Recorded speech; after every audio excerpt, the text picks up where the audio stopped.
Alors, c'est quand que tu as commencé à jouer de la guitare? Quand est-ce que j'ai commencé à jouer de la guitare je devais avoir 8 ans par là, à peu près. Mais c'était un jeu, quoi. Ça m'amusait bien. Mais je pensais pas du tout que je passerais ma vie avec. Après, en jouer sérieusement, ça a dû se passer vers l'âge de 12 ou 13 ans. Ouais, c'est ça. Puis là, c'est devenu vraiment quelque chose de super important.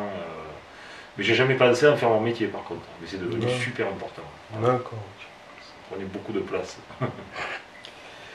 Euh, C'était quoi vos premières influences musicales et comment vous vous êtes mis à intéresser à jouer du jazz? Ah, mes premières influences musicales, elles sont liées à l'époque où ma sœur était encore à la maison, qui est plus âgée que moi, un petit peu plus âgée que moi, on a 7-8 ans de différence, et donc on est à une époque où j'ai vachement de chance parce que gamin, dans les années 60, j'entendais des tas de trucs super à la radio.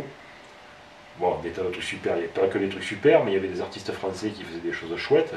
Et puis on commençait à être inondé par. Enfin, on était inondé par les Beatles, ça c'est sûr. Par des tas de trucs, ce serait trop long à faire la liste, c'est énorme. Puis après, moi je suis arrivé, j'étais ado, pré-ado dans les années 70.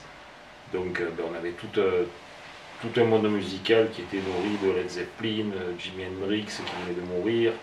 Il y avait tellement de groupes qui sortaient toutes les semaines, on achetait je sais pas combien de disques avec les copains.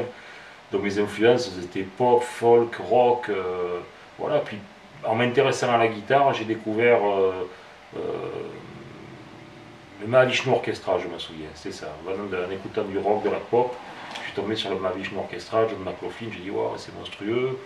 Après j'ai cherché à comprendre d'où venait ce mec, puis j'ai compris qu'il avait travaillé avec Miles Davis. De Miles Davis, je me suis plongé dans ce qu'on appelait le jazz rock, bêtement d'ailleurs, et With the Report et tout ça, mais je me suis intéressé à Wayne Shorter et tout ça, ça m'a plongé dans le jazz qui s'était fait, qui s'était construit déjà 50 ans auparavant, donc en remontant la filière, Miles Davis, Wayne Shorter et tous les grands, Stan Getz, et puis on en arrive vite à Charlie Parker, puis on retourne en France avec Django Reinhardt, donc là on rencontre un monde musical qui est sans fin, où il y a des milliers de musiciens, quoi.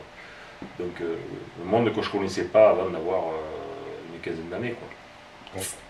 Mais j'ai rencontré la musique entre autres par la musique pop, rock et folk, quoi. Je suis pas arrivé au jazz comme ça, quoi. Ok.